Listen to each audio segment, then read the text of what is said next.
ආයුබෝවන් ඩොක්ටර් ඩී channel එකට ඔබ සැම සාදරයෙන් පිළිගන්නවා.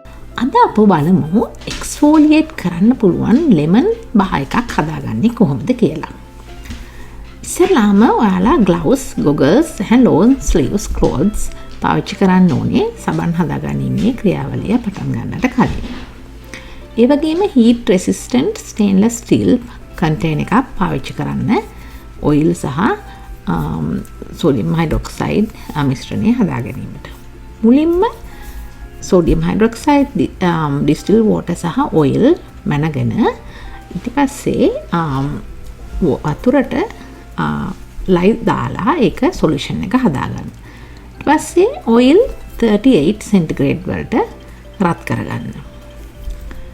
ඊට පස්සේ අපි කරන්නේ මේ රත් කරගත් oil එකට lye solution එක centigrade 38 දී දාලා stick blend එකකින් මේ විදිහට trace එකට එනකල් blend කරගන්න.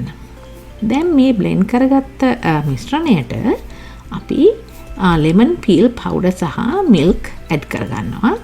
ඊට පස්සේ මේ විදිහට අපි mold එකකට දමා ගන්නවා. ඊගෙන දවස් දෙකකට පස්සේ අපිට මේ විදිහට mold එකෙන් ගලව ගන්නට පුළුවනි. ඊට පස්සේ අපි මේක 4 to 6 weeks තියලා අපේ පාවිච්චියට ගැනීමට පුළුවනි. මේ රෙසිපි එකට ඕගොල්ලන්ට අවශ්‍ය වෙනවා පොල් තෙල් ග්‍රෑම් 500යි.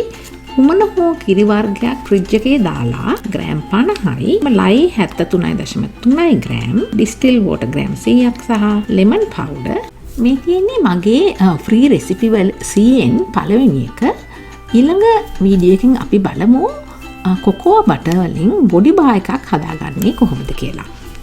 එහෙමනම් ඔයගොල්ලෝ මගේ channel එකට තවත් subscribe කරලා නැත්නම් subscribe කරලා like කරලා share කරන්නත් අමතක කරන්න එපා. අපි මේ වගේ වීඩියෝ එකකින් නැවතත් හම්බ වෙනතුරු ඔබ සැමට ආයුබෝවන්.